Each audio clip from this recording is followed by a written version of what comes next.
बिस्मिल्लाहिर्रहमानिर्रहीम। अस्सलाम वालेकुम।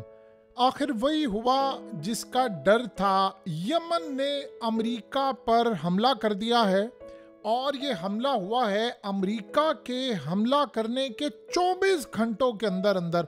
और ये इतना तबाहकुन हमला था, इतना तबाहकुन हमला था कि शायद अब डोनाल्ड ट्रंप को एहसास ये होगा कि मैंने किया क्या है इन लोगों को छेड़कर, जिनको हराने के लिए अब मुझे अपनी पूरी एयरफोर्स और नेवी मैदान में उतारना पड़ेगी। यमन ने इतना बड़ा मिलिट्री ऑपरेशन किया है कि डोनाल्ड ट्रंप और अमेरिकी एस्टैब्लिशमेंट इनके कानों से धुआं निकाल दिया है। अमेरिका के aircraft carrier USS Harry S Truman पर 18 मिसाइलों से हमला किया है और ड्रोन भी मारा है। और ये इतना खतरनाक हमला था, इतना खतरनाक हमला था कि अमेरिकी नेवी की चीखें उड़ गई हैं। अब जैसे ही डेवलपमेंट्स बढ़ेंगी, ये चूंकि डेवलपिंग स्टोरी है तो पता ये चलेगा कि अमेरिका के एयरक्राफ्ट कैरियर को नुकसान कितना पहुंचा है। देखिए, एक बात आप ज़हन में रखिएगा, जिसको वो हिट कर रहे हैं उसका जो इस वक्त मार्केट वैल्यू का स्टांस है, ये यानी समझ लें मार्केट वैल्यू जो है वो 20-25 अरब डॉलर्स है। और इसके साथ है वॉरशिप्स। अब अमेरिका को ये जो जंग है ये बड़ी भयानक पड़ने वाली है इस सूरत हाल के अंदर कि ट्रंप ने अब ऐसी जंग छेड़ी है। देखिए, ट्रंप ने आखिरी दफ़ा जब हमला किया था तो ये बात आप ज़हन में रखिएगा, वो पुरानी उसकी टर्म थी, तब जंग छिड़ी हुई थी। और यमन पर जब इन्होंने हमला किया तो यमन की जुर्रत नहीं हुई थी दोबारा 4 साल तक हमला करने की। ये लेवल था ट्रंप का। और ऐसा लग रहा है कि ट्रंप शायद उसी ख्वाब में है कि भाई मैं हमला करूंगा। उन्होंने हमला किया, अगलों ने 24 घंटे सूरज गरूब हुआ है और अगलों ने हमला कर दिया। और इतने खतरनाक इन्होंने मिसाइल मारे हैं, 18 मिसाइलों से। कितना एयरक्राफ्ट कैरियर तबाह हुआ है, क्या मामला हुआ है। इसमें 2 चीज़ें हो गई हैं बड़ी क्लियर। एक तो इनकी जो यमन की फौज के तर्जुमान है वो आ गए हैं सामने और वो जिंदा हैं, ये सारे समझ रहे थे। और जो इस वक्त सूरत सामने आ रही थी कि वो मारे गए। अब अगला जो सिनेरियो होने वाला है, दूसरा मरहला सबसे ज़्यादा खतरनाक है, वो है अमेरिका हमेशा एज यूजुअल कहेगा कि मैंने उस हमले को रोकने की कोशिश की, फलाना हुआ ये, जबकि उनका जब असल पता ये चलता है जब उनका एयरक्राफ्ट कैरियर यहाँ से चला जाता है। देखिए, 2 दफ़ा एयरक्राफ्ट कैरियर उनका भाग चुका है, उनके वॉरशिप्स भाग चुके हैं। और इमेजिन करें कि at the and last time क्या सूरत हाल हुई थी कि सारी फौजें भाग गई थी, यमन वहाँ पर रहा था और वो उन्होंने अपनी मर्जी से, यानी ये जंगबंदी हुई थी जो, उसके बाद उन्होंने रेड सी को कहा था कि ठीक है जो हम आपके लिए खोल रहे हैं। तो इस सूरत हाल के अंदर अब जो मरहला आ रहा है, आपको पता है कि लेटेस्ट डेवलपमेंट क्या है। लेटेस्ट डेवलपमेंट ये है कि यूरोपियन कंट्रीज़ ने ट्रंप को इनकार कर दिया है फ़िलहाल कि हम हमले में आपका साथ नहीं देंगे। उसके बाद बरतानिया के बारे में खबर आई थी, उसके बारे में भी कोई नहीं, ट्रंप ने कहा जी मैंने खुद अकेले हमला किया। इसराइल एक बड़ा गेम करना चाह रहा है और वो गेम है, आपको पता है कि जो हमला हुआ है, डोनाल्ड ट्रंप ने आकर ये कहा था मैंने जो हमला किया है वो बड़ा ख़तरनाक है और मेरे ऑर्डर पर ये हमला हुआ है। और उसने ईरान को भी वार्निंग जारी की थी कि तुम यमन के हूसियों को सपोर्ट करने से बाज आ जाओ वरना तुम्हारी खैर नहीं।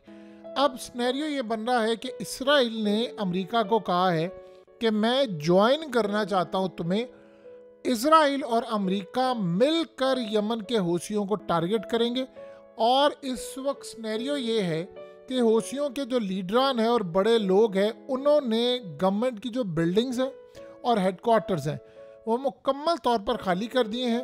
और इस सूरत हाल में बहुत सारी इनकी जो लीडरशिप है वो अंडरग्राउंड हो गई है। ये सबसे अहम सूरत हाल है, क्योंकि देखिए याहिया सिनवार इस दुनिया में नहीं है, हसन नसरुल्लाह इस दुनिया में नहीं है, और ना ही इस्माइल हानिया इस दुनिया में है, हमास के लीडरान भी नहीं है। जंग तो उन्होंने की हुई है। यहाँ पर ये क्या चाह रहे हैं, ये चाह रहे हैं कि एक तो हौसियों के लीडरों को मार दें और ये जो स्पोक्स पर्सन आता है इसको भी हम हिट करें। तो इन्होंने कल कहा था, ये 24 आवर से पूछे थे कहाँ है वो बंदा, कहाँ है वो बंदा। और यमन ने कमाल काम किया, यमन ने इसका जवाब ही नहीं दिया कि भाई हम हिट हुए या नहीं हुए। उन्होंने काम ये किया कि उन्होंने हमला करके अमेरिका पर अपने स्पोक्स पर्सन को सामने भेज दिया कि भाई जाकर ऐलान कर दो कि हमने हमला कर दिया है। और वो मज़े की बात ये है कि ना वो कोई रिकॉर्डेड पुराना प्रोग्राम था ना वो कोई और था, वो बिल्कुल एक लेटेस्ट प्रोग्राम था और उस प्रोग्राम में उसने आकर बताया फलानी तारीख को हमने हमला किया है, आज ये हुआ, ये एग्रेशन था। उन्होंने आगे से एक और भी बड़ी बात की है। उन्होंने कहा है कि इन्होंने हमारे जो लोग मारे हैं, ना तो वो 10 है ना 12, उन्होंने कहा कि 47 के करीब इन्होंने एयर स्ट्राइक किए हैं। यानी आप अंदाज़ा कर लें कि इस सूरत हाल के अंदर जो कल सारा मामला आ रहा था कि जी वो अमेरिका ने तो बड़ा लिहाज किया है, वो जो उन्होंने बस एक आधा हमला किया, वो कह रहे हैं 47 हमले किए उन्होंने। और इन्होंने उसके जवाब के अंदर इस वक्त तकरीबन 18 मिसाइल और एक ड्रोन मारा है। तो समझ लें इन्होंने 19 किए हैं। इनका टारगेट डिफरेंट था। जाहिर सी बात है इन्होंने एयरक्राफ्ट कैरियर पर हमले किए हैं। देखिए बहुत सारी कंट्री जो मिडिल ईस्ट में है वहाँ पर अमेरिका को इस वक्त सपोर्ट नहीं मिली। ये बड़ी अजीबोगरीब बात है कि पिछली टर्म के अंदर जिस मर्जी मिलिट्री बेस से उड़ जाते थे, इस दफ़ा गालिबन ये साइप्रस से उड़े हैं और इन्होंने एयरक्राफ्ट कैरियर पर जाकर लैंड वहाँ से उड़े तैयारे इनके और जाकर उनने हमला किया। अब अगला सिनेरियो क्या है? एक तो ये हो गया एयरक्राफ्ट कैरियर और वारशिप पर हमला। अब आप ज़रा एक बात समझ रहे, अमेरिका ने हफ्ता डेढ़ पूरा हमला करना है गालिबन, और अगला जो सिनेरियो होगा वो उससे भी ज़्यादा ख़तरनाक होगा कि इन्होंने अब शिप्स पर हमले करने हैं अमेरिका के। इस वक्त ये एक बड़ी बुरी खबर आ रही है डोनाल्ड ट्रंप के लिए, वो ये है कि जो बड़ी बड़ी शिपिंग कंपनीज हैं उन्होंने अपने रूट बदल लिए हैं। अमेरिका ने ऐलान किया है कि हम आपके साथ खड़े हैं। अमेरिका ने, डोनाल्ड ट्रंप ने कहा है कि जितने शिप्स आ रहे हैं उनको अकोमोडेट करें, उनका एस्कॉर्ट करें और उनके साथ मुकम्मल तौर पर जाएं, उनकी हिफाजत करें, उनके साथ रहें और आगे जाकर जो मामलात हैं वो क्लियर रखें, ताकि यानी एक शिप आ रहा है उसके साथ नेवी और एयरफोर्स जाएगी और एयरफोर्स जाकर ये सारा काम करेंगे कि वो वहाँ पर इनकी हिफाजत करेंगे ताकि यमन के मिसाइल ना आ सके। अब एक बात बताइए, पिछली दफ़ा क्या हुआ था? ऐसे ही कहा था ना उन्होंने, तो बच गए थे। अब यमन ने किया क्या है कि उन्होंने, देखिए कमाल की बात है, यमन ने अभी जो ऐलान किया उसके बाद उन कंपनीज ने ऐसा अमेरिका पर भरोसा करने से इनकार कर दिया।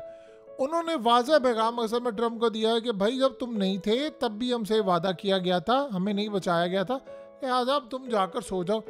उन्होंने अपने जहाज़ों का रुख मोड़ लिया है और वो सारे इस वक्त दीगर जगहों पर चले गए हैं। यानी उन्होंने रूट बदलना शुरू कर दिया, वही अफ्रीका की साइड से आ रहे हैं। इतना खौफ है उनके अंदर कि हमें यहाँ पर हमले का शिकार हो गया। उन्होंने ट्रंप को भी बड़ा पैगाम दे दिया है कि हम ये रिस्क नहीं लेना चाहते, आप जाकर यमन से निपटें यहाँ पर, या तो पूरी तरह रास्ता क्लियर करवाएं, ये ना हमें कहें कि जी हमें यहाँ पर जाना है, हम आपके साथ रहेंगे, फलाना कहेंगे। उधर डोनाल्ड ट्रंप को आगाह कर दिया गया कि मिस्टर प्रेसिडेंट यमन ने हमला कर दिया है और अब बताएं अगला ऑर्डर क्या। वो कह रहे हैं कि ठीक है जी इन पर जवाब दो। ट्रंप को एक बात बड़ी मज़े की समझ आ गई है। देखिए अगर तो ये इसराइल यहाँ पर जाकर हमला करता है यमन के साथ, तो दोबारा ये ईरान पर, इसराइल क्या चाह रहा है? इसराइल ये चाह रहा है कि वो अमेरिका को कह रहा है कि मैं जाकर यमन पर हमला करूँ और नेक्स्ट स्टेज के अंदर बढ़ते बढ़ते ईरान के ऊपर भी हमला करें और अमेरिका और वो मिलकर करें।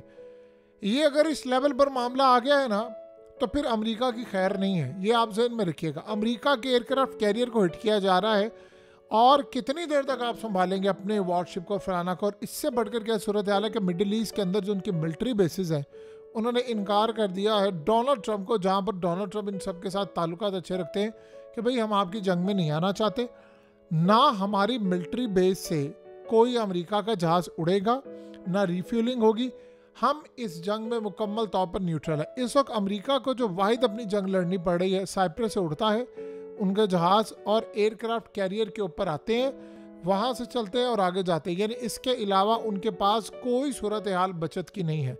तो आप ये सोच लें कि अगर एयरक्राफ्ट कैरियर उन्होंने उड़ा दिया तो 20-25 अरब डॉलर तो यहीं पर आपने गिरा दिया। एक टाइम था कि 5 अरब डॉलर का बनता था और अब इन्फ्लेशन बढ़ चुकी है, महंगाई बढ़ चुकी है, 30-40 साल गुजर चुके हैं, तो आज के हिसाब से ये 20-25 अरब डॉलर से कम की लागत है ही नहीं। तो आप ये सोचें कि लड़ाई तो उन्होंने शुरू कर दी है, अब अमेरिका पर हमला है, अब देखना है वो क्या हमला करेंगे। अगर डोनाल्ड ट्रंप या उनकी एयरफोर्स या फौज के अंदर इतनी हिम्मत होती तो वो पहले दिन से ही यमन को मना कर देते। अब ये होगा नहीं, ये आप ज़हन में रखिएगा, ये मामला होने नहीं वाला। जो गलती, यही अल्फाज उन्होंने इस्तेमाल किए हैं यमन ने, उन्होंने कहा जो गलती बाइडन ने की है वही गलती ट्रंप कर रहा है। यानी ट्रंप ने पहले आकर ईरान को पैगाम दिया कतर के ज़रिए। सोचो ज़रा, आज वो ईरान को कह रहा है पीछे हट जाए, पहले पैगाम दिया कतर के ज़रिए कि आप यमन को कहें कि हमला ना करें और हम गजा जंग बंद करवा रहे। इसका मतलब दो चीज़ें बड़ी क्लियर है कि गजा जंग दोबारा शुरू होने वाली है, एक बात, लिबनान जंग दोबारा शुरू होने वाली है दूसरी, और थर्ड ये है कि यमन के खिलाफ जंग छेड़ दी गई। तो ट्रंप ने अपने वादे से इस वक्त पीछे निराव किया है। यानी आप ये सोचें क्या इज्जत रह गई है कि 18 मिसाइल उन्होंने मार दिए, ड्रोन मार दिए हैं, और आपको कहा है कि अब अगले हमले का इंतज़ार करें। तो इस सारी सूरत हाल में अमेरिका वो लेवल नहीं रहा, वो ताकत नहीं रहा, और उनको तबाही का सामना करना पड़ेगा।